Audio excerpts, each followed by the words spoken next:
Most people refer to Stuart Davis as an American modernist.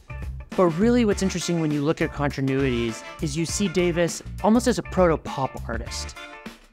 Over the course of his career, Davis was inspired by a range of European influences.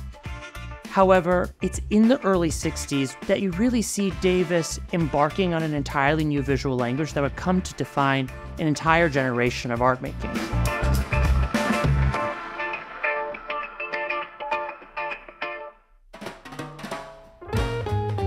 Continuities really speaks to the perfect biographical moment of Davis's career.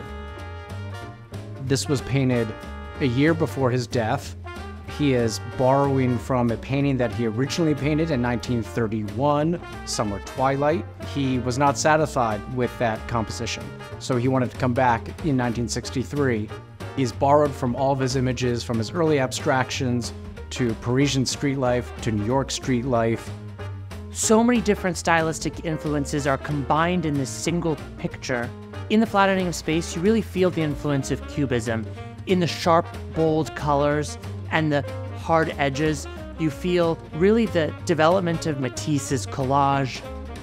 One of the turning points for Davis was the 15 months that he spent in Paris in 1928, where he became really inspired by the range of artists that he saw, from Leger to Picasso, from Matisse to Mondrian.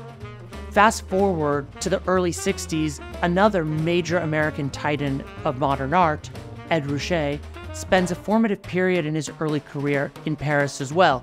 The graphic iconography and the surroundings of Paris inspire Ruscha to embark on his earliest word paintings. When you think Ruscha is doing that in the early 60s, and you look at Stuart Davis painting continuities in 1963, defined here by the bold letters café that make up a large section of this painting, you can't help but think about the distinct relationship between Davis and his pop art peers in the early 60s.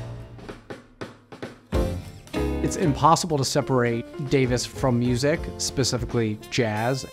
By the time he came to this point in his career, he had also really pared down his palette to really the most essential colors. And that really freed him up to play with form, line, and color.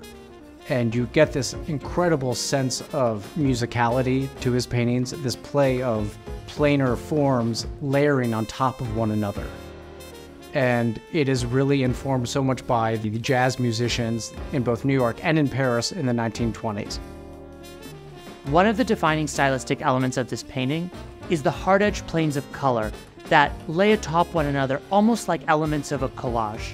The planes of color verge on abstraction, but at the very same time are situated in the reality of the world around Davis.